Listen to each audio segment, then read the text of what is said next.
Halo, Assalamualaikum warahmatullahi wabarakatuh. Selamat berjumpa kembali.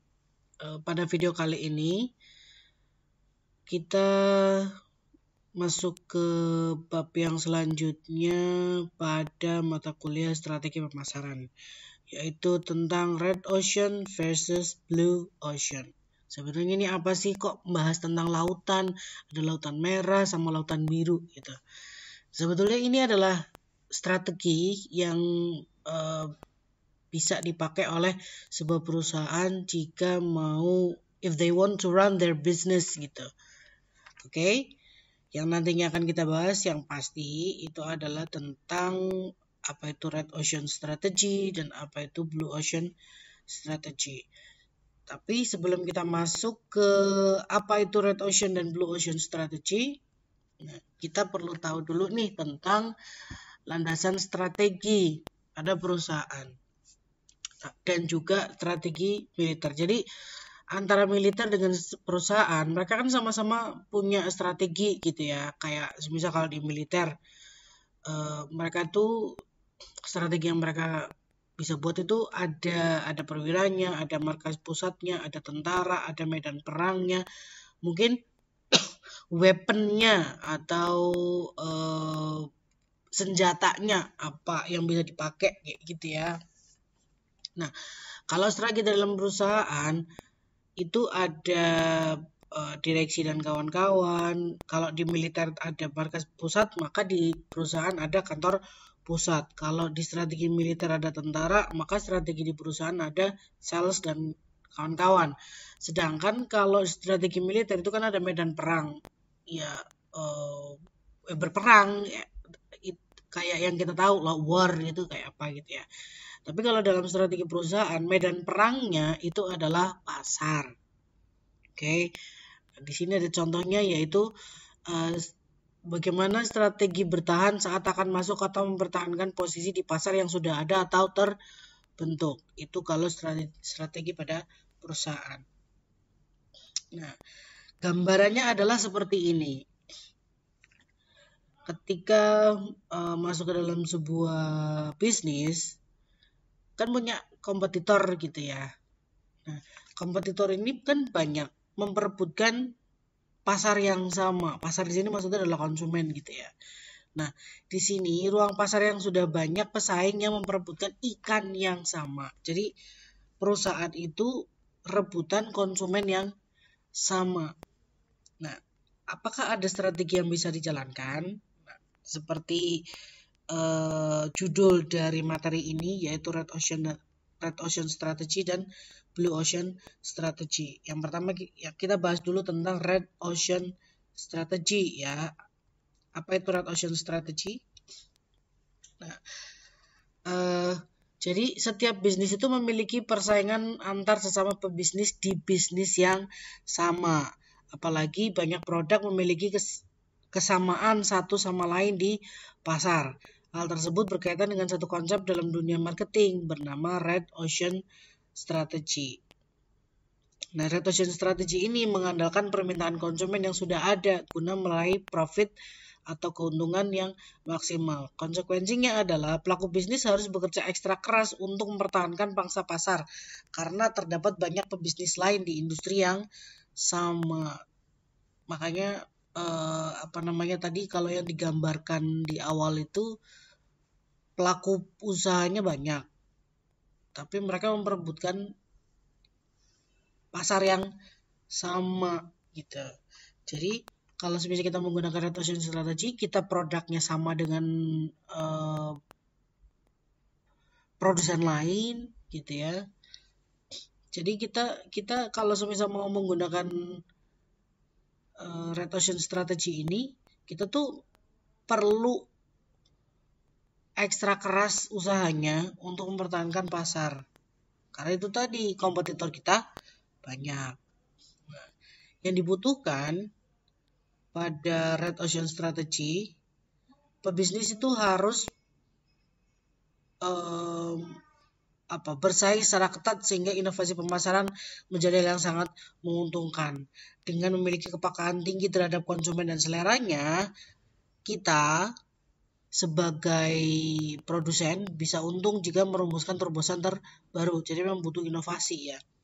Nah, menjadi pelopor terobosan baru dalam pasar Samudra Merah atau Red Ocean tentu sangat menguntungkan karena pebisnis bisa mendapatkan sorotan utama dari konsumen. Tapi keuntungan itu harus dimanfaatkan juga sebaik-baiknya, mengingat kompetitor juga akan membuat produk atau inovasi lain dalam waktu yang singkat.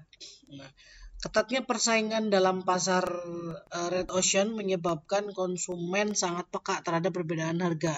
Hal ini menyebabkan pebisnis harus memutar otak ekstra keras guna memastikan produk-produknya tetap relevan di dalam pasar, tetapi mempertahankan harga yang rendah.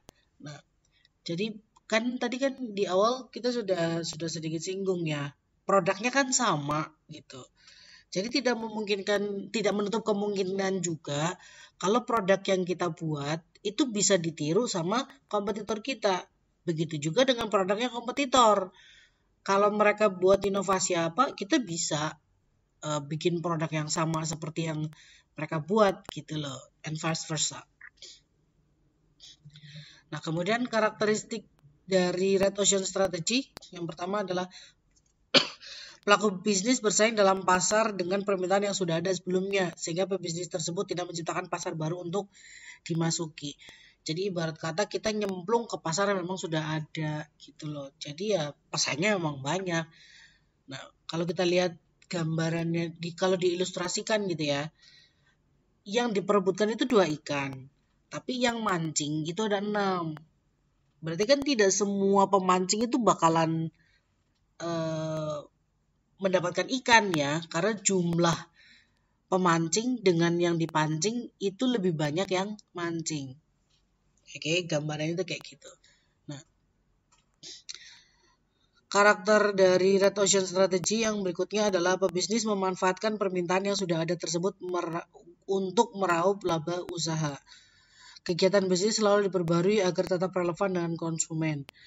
Persaingan bisnis berkutat seputar trade-off antara biaya atau nilai produk. Akibatnya pebisnis harus memutuskan harus menambah nilai produk dengan konsekuensi biaya yang lebih tinggi atau tidak. Kenapa sih harus dilakukan kayak gitu? Ya supaya kita beda dengan kompetitor kita. Makanya tadi di awal juga sudah disebutkan butuh adanya inovasi. Nah, kemudian Red Ocean ini ada kekurangannya ya. Yang pertama, biasanya ada pemimpin pasar yang mapan yang akan sangat sulit dikalahkan. Jadi di pasar tersebut itu sudah ada leadernya gitu. Mungkin yang dia sudah duluan masuk, makanya dia sudah dikenal oleh pasar, produknya sudah dikenal, produknya sudah melekat, menjadikan kalau misalnya kita masuk ke dalam industri yang sama atau pasar yang sama, maka kita harus bersaing dengan si leader ini atau orang yang produknya itu sudah dikenal duluan gitu ya. Nah, kekurangan yang berikutnya adalah biasanya terdapat banyak pihak yang mencari keberhasilan dengan mengukir ceruk tertentu dari keseluruhan bangsa pasar. Jadi mereka memang nyasarnya ya pasar yang sama gitu. Kemudian yang berikutnya adalah persaingan sangat sengit. Tadi kalau yang digambarkan pemancingnya tuh ada 6, sedangkan ikan yang dipancing cuma ada 2. Ya berarti sangat sengit gitu ya. Berarti akan ada 4 pemancing yang tidak mendapatkan ikan sama sekali. Atau bahkan mungkin 5. Atau bahkan jangan-jangan ke-6-6-nya tidak mendapatkan ikan sama sekali. Karena ya produk yang dijual kan sama gitu. Mungkin mereka akan bisa juga yang dapat itu cuman 1 pemancing. Karena apa? Produknya itu produk. Maksudnya karena si pemancing yang satu ini sudah kenal dengan konsumennya, maka pemancingnya sudah kenal dengan karakteristik ikannya, kan tadi kita analoginya pemancing dengan ikannya. Jadi kalau si pemancing satu ini sudah kenal dengan karakteristik ikannya, maka dia akan menggunakan umpan yang sesuai dengan karakteristik si ikan, yang sesuai atau yang disukai oleh si ikannya. Maka dia hanya satu-satunya pemancing yang bisa mendapatkan ikan, sedangkan yang lain-lainnya tidak mendapatkan. Maka persaingannya memang sangat sengit gitu. Nah, Ini adalah contoh dari beberapa perusahaan yang masuk ke dalam Red Ocean. Yang pertama adalah Apple. Apple meluncurkan iPhone di tahun 2007, momen di mana pasar telepon genggam didominasi oleh perusahaan-perusahaan seperti Nokia, Sony, dan juga Motorola. Jangan tanya Samsung ya. Kemudian yang ditawarkan oleh Apple tidak lain adalah produk yang memiliki value lebih baik. Perangkat iPhone yang mereka rilis saat itu sudah memiliki teknologi 2G, satu kecanggihan yang tidak dimiliki oleh produk-produk kompetitor kala itu. Jadi si Apple ini ada inovasi ketika dia masuk ke dalam pasar per handphonean saat itu atau 2007. Ketika yang lain-lainnya masih belum memiliki teknologi 2G, si iPhone sudah menggunakan teknologi tersebut. Dia memiliki hal yang membedakan produknya dia dengan produk dari perusahaan yang lain. Nah, kemudian contoh yang berikutnya ini dari maskapai ya, yaitu Ryanair yang merupakan sebuah maskapai penerbangan asal Eropa. Mereka menerapkan Red Ocean Strategy untuk bisa mendapatkan konsumen yang ada di pasar penerbangan. Mereka memilih menjadi layanan penerbangan yang menawarkan tarif termurah ketimbang para kompetitornya dan strategi itu berbuah manis. Jadi mereka itu kan saat itu ya ketika Ryanair ini launch kan maskapai sudah banyak. Tetapi kenapa Ryanair ini berani untuk launch? Karena apa? Dia punya keunggulannya. Yaitu apa keunggulannya? Tarif yang lebih murah jika dibandingkan dengan para kompetitornya. Nah, kemudian menurut Chan Kim, cara perusahaan untuk keluar dari Samudra Merah persaingan Red Ocean maksudnya, yang berdarah dengan menciptakan ruang pasar yang belum ada pesaingnya. Jadi kalau semisal sebuah perusahaan itu kepengen dapat profit yang lebih, kemudian mendapatkan pasar yang belum ada pesaingnya, maka mereka harus keluar dari Red Ocean. Kalau pindah dari Red Ocean berarti kemana? Ke nomor 2, yaitu Blue Ocean. Nah, sekarang kita bahas tentang Blue Ocean Strategy. Ini kalau dianalogikan ya.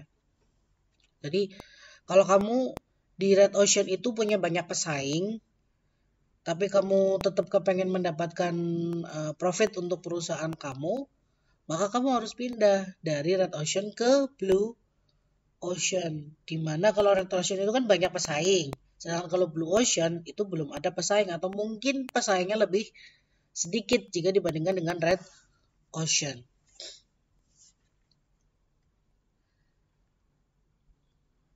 Oke, strategi Blue Ocean menganggap bahwa persaingan adalah dengan menciptakan ruang pasar yang tidak ada lawannya. Atau lawannya dikit lah, kalaupun memang ada pesaing di sana ya. Nah, ini kalau digambarkan juga ya, praktek dari Blue Ocean.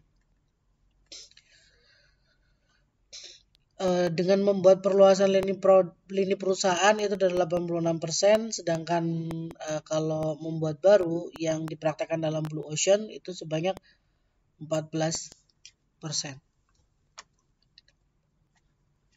Nah, ada beberapa hal yang bisa dilakukan pada Blue Ocean Strategy ya. Yang pertama dari permintaan. Teknik bisnis yang berupa untuk menciptakan permintaan yang belum pernah ada sebelumnya ketimbang bertarung secara ketat dengan perusahaan-perusahaan lain. Karena mereka menciptakan pasar sendiri, ya mereka akhirnya bisa menciptakan permintaan. Permintaan dari mana? Ya konsumen gitu maksudnya ya. Kemudian yang kedua adalah ini kuncinya dengan mencari peluang pasar baru dan berusaha meniadakan kompetisi yang relevan di sana. Tadi kan sudah dibahas di awal ya kalau Blue Ocean itu di sana itu tidak ada pesaing ataupun pesaingnya sedikit gitu ya. Jadi dengan kita mencari peluang pasar baru, kita jadi bisa meniadakan kompetisi yang ada di sana. Nah, kemudian kalau dilihat dari value proposition-nya, bisnis itu tidak perlu membuat value proposition tertentu ataupun menurunkan harga. Kok bisa? Ya karena kita tidak punya pesaing, jadi kita nggak perlu punya value proposition ataupun menurunkan harga. Dengan kita harga sekian itu pasti ada pembelinya karena kita tidak punya pesaing atau pesaing kita dikit aja gitu. Nah, kemudian pesaingnya bagaimana? Nah, pada kondisi pasar Blue Ocean tidak memiliki persaingan yang ketat karena aturan mainnya masih menunggu untuk ditetapkan. Jadi bisa dibilang begini, aturan main di dalam Blue Ocean itu masih belum ada aturan bakunya gitu, katakanlah gitu. Karena apa? Mungkin karena persaingannya belum ketat, jadi aturan yang mengikat juga masih belum ada. Kalaupun ada ya mungkin masih ya itu tadi tidak terlalu ketat juga gitu. Nah, bagaimana dengan konsep Blue Ocean? Membuat persaingan tidak ada sehingga perusahaan hanya akan bersaing dengan dirinya sendiri dan hampir bisa dipastikan akan memenangkan persaingan di pasar. Ingat ya, Blue Ocean itu bukan hanya sekedar dia satu-satunya yang ada di situ, tapi bisa juga ada pesaing tapi tidak banyak. Nah, kemudian konsep yang berikutnya dari Blue Ocean menciptakan dan menangkap permintaan baru yang belum pernah disediakan atau dipenuhi oleh perusahaan manapun. Kemudian yang ketiga, konsepnya yaitu meraih keunggulan tanpa harus menciptakan nilai yang membedakan dengan kompetitor karena kompetitor memang tidak ada. Jadi ya bisa dibilang ini ada unsur monopoli pasar sih ya. Cuman kan kalau monopoli pasar itu kalau menurut aturan pemerintah kan tidak diperbolehkan. Kecuali yang memang dikelola oleh negara. Contoh kayak PLN. Kan dia tidak punya pesaing gitu. Yang suplai listrik. Kalaupun dia punya pesaing, ya perusahaan yang memproduksi solar panel. Ya kan. Tapi kan mereka tidak supply listrik.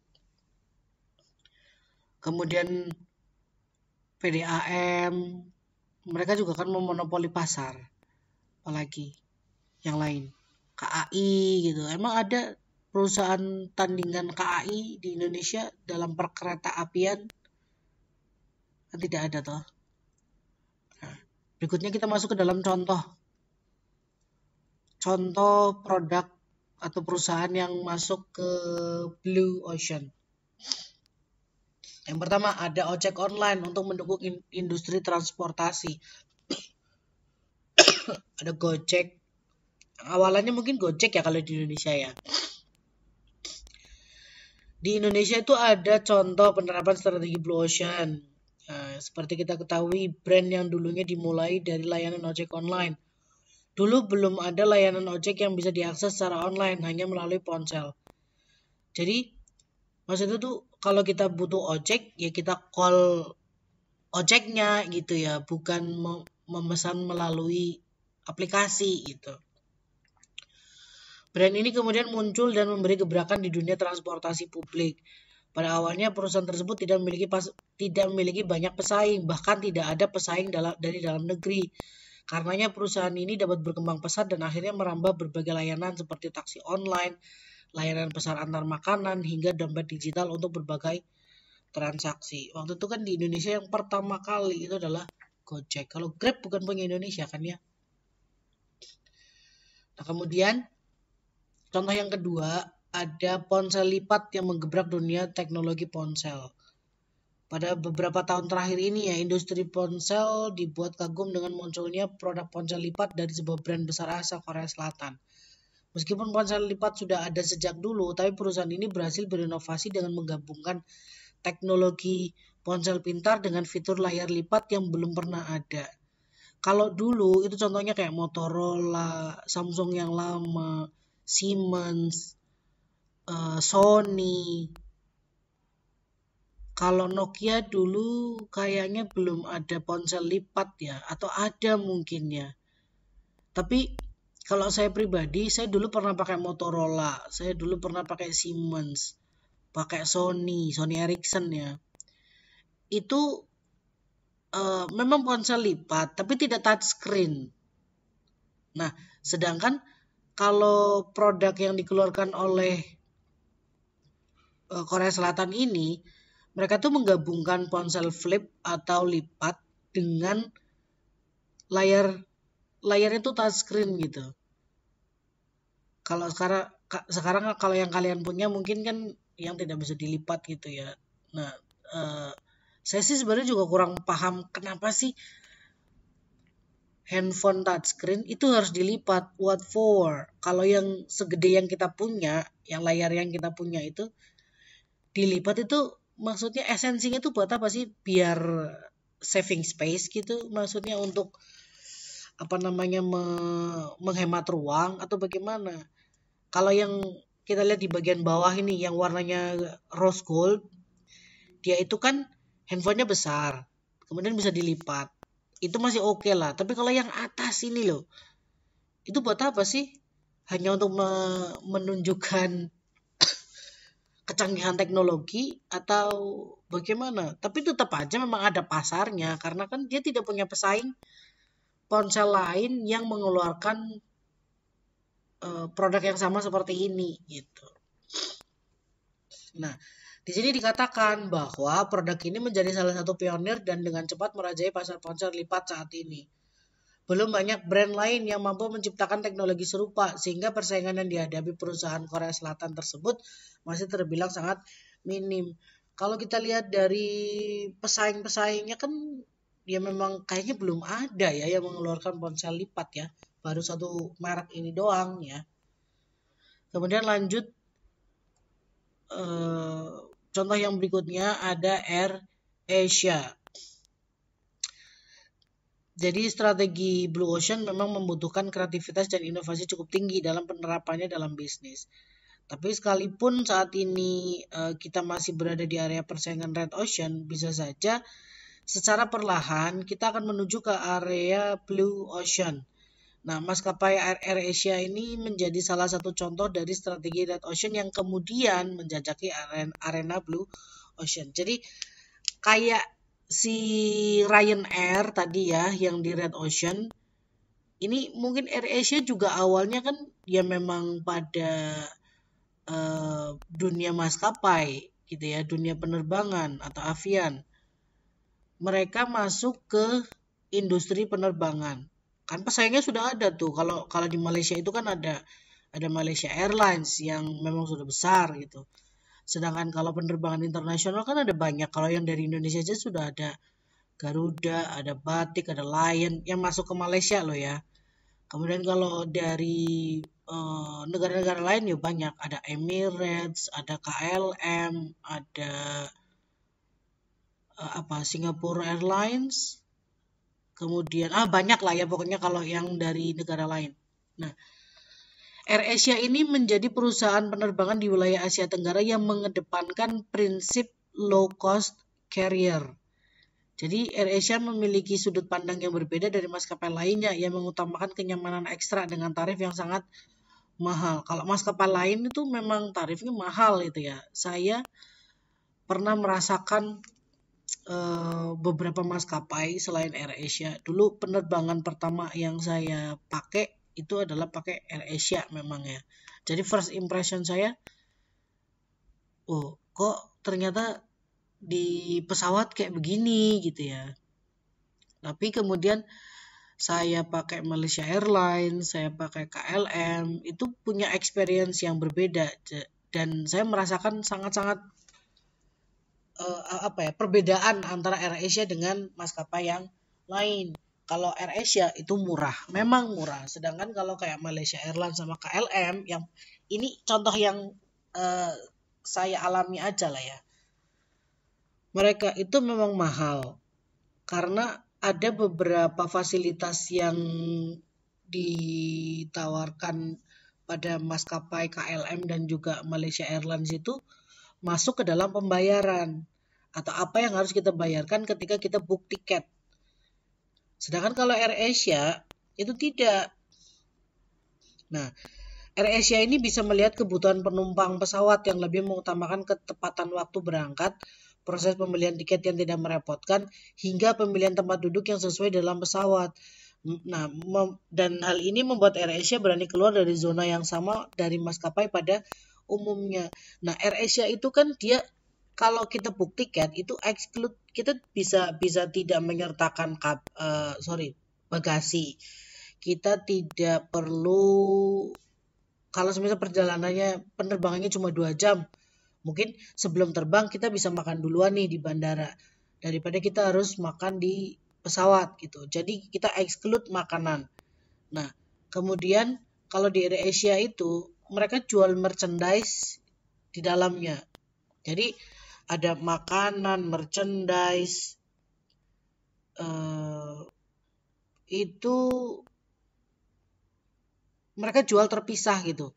Jadi kalau semisal kita mau beli, itu bisa belinya di dalam pesawat. Jadi biasanya itu kalau di tengah-tengah perjalanan kita sudah terbang 45 menit atau 1 jam, nanti pramugarinya atau pramugaranya itu akan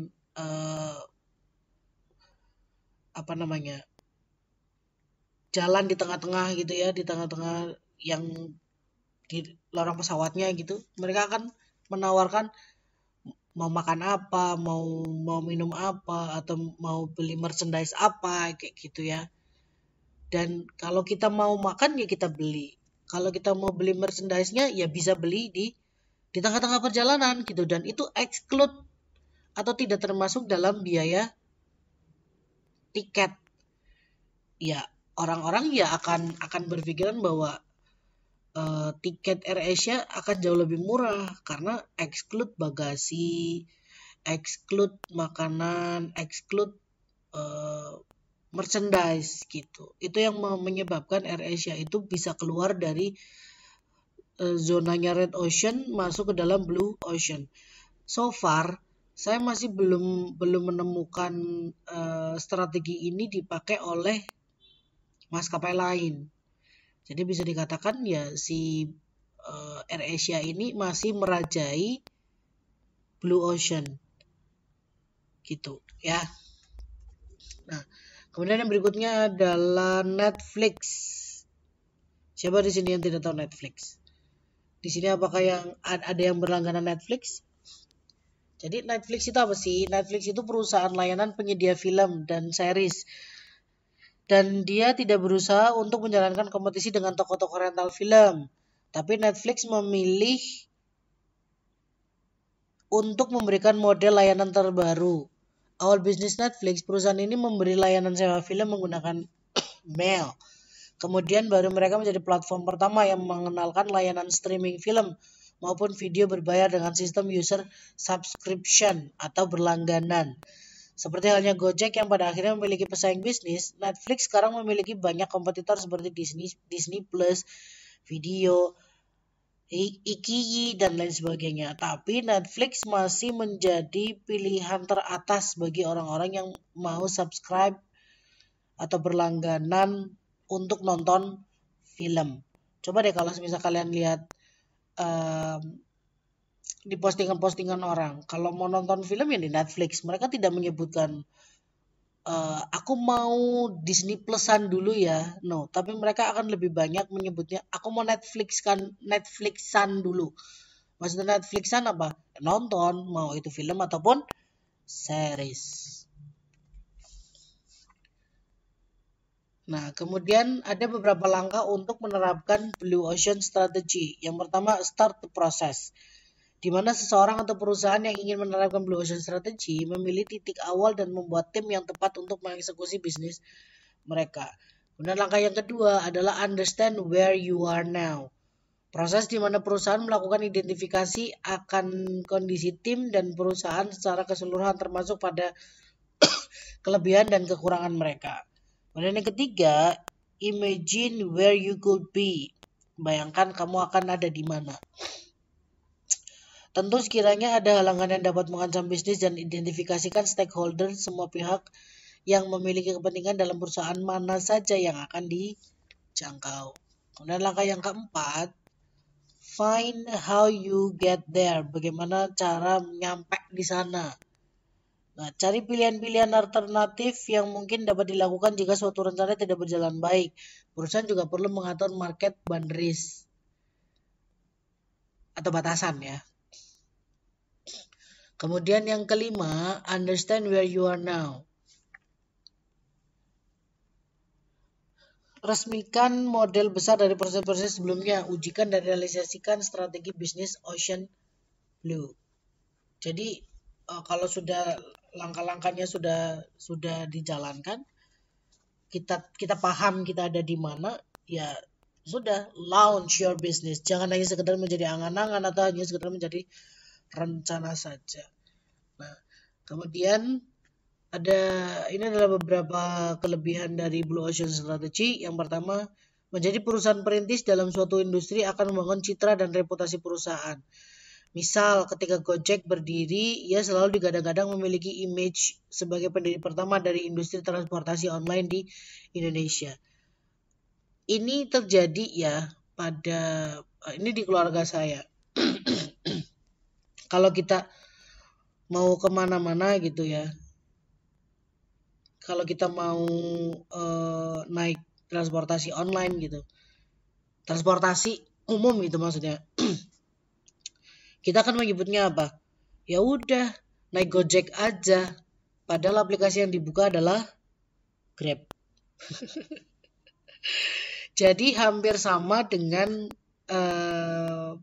kayak kita tuh Blue Ocean itu, ketika kita menjadi pionir, maka kita akan menanamkan positioning kita di dalam benaknya konsumen.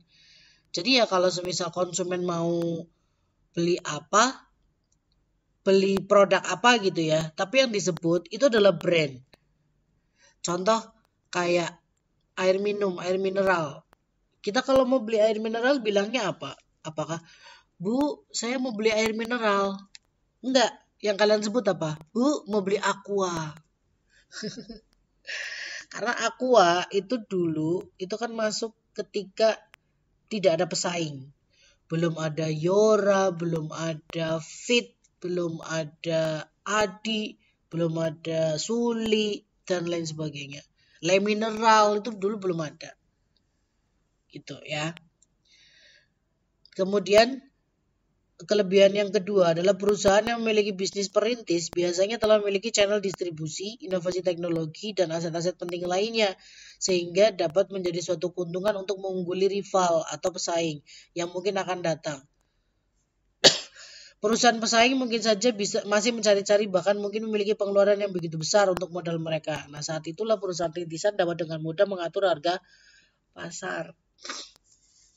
Jadi kalau semisal mau ada pesaing, misal kayak PLN gitu, ada perusahaan yang pengen membuka pembangkit listrik juga nih. Berapa modal yang harus dikeluarkan oleh orang tersebut untuk menjadi tandingannya PLN? Berapa triliun yang harus dikeluarkan? Soalnya kan satu Indonesia ini kan pakainya PLN ya. Kalaupun yang pakai solar panel itu kayaknya dikit deh. Tidak semua orang menggunakan solar panel kan. Nah, kemudian kelebihan Blue Ocean Strategy yang berikutnya adalah konsumen perusahaan rintisan akan cenderung loyal pada perusahaan dan akan melakukan pembelian kembali. Seperti tadi nomor 1 tuh, orang bahkan akan menyebut brand kita ketika mau membeli sebuah produk. Contoh yang lain, Honda.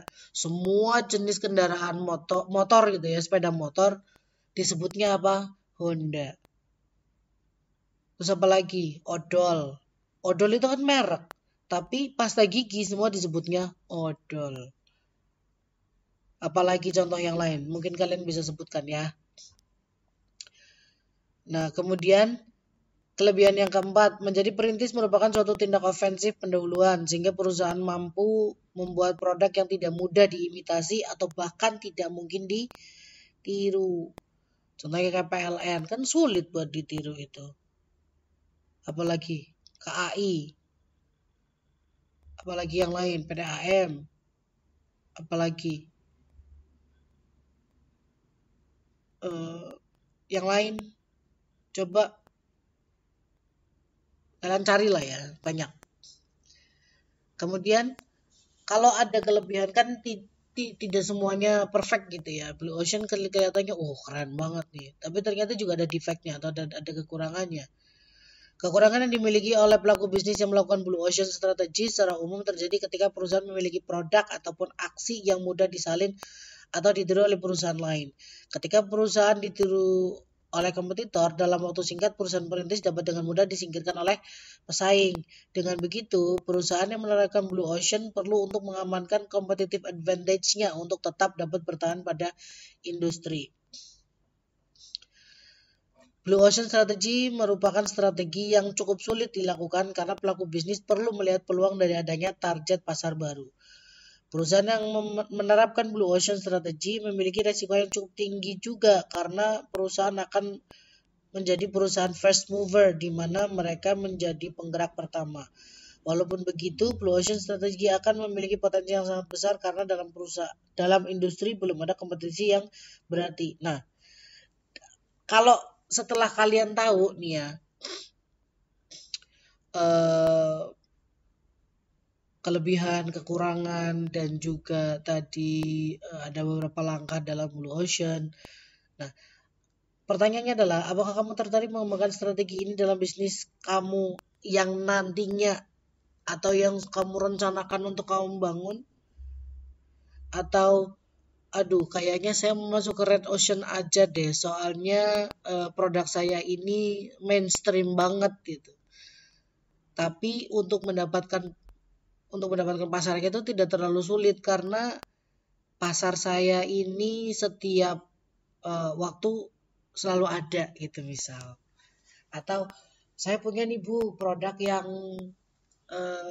sepertinya masuk ke dalam Blue Ocean Strategy nih karena belum punya pesaing gitu. Yo silakan boleh. Tinggal sesuaikan strategi dengan produk yang mau kamu rintis atau yang sekarang mungkin sudah kamu miliki. Oke, itu saja untuk materi pada video kali ini. Thank you so much for your attention. Terima kasih sudah melihat video ini. Kita ketemu lagi lain waktu. Oke, thank you. Akhir kata, wassalamualaikum warahmatullahi wabarakatuh.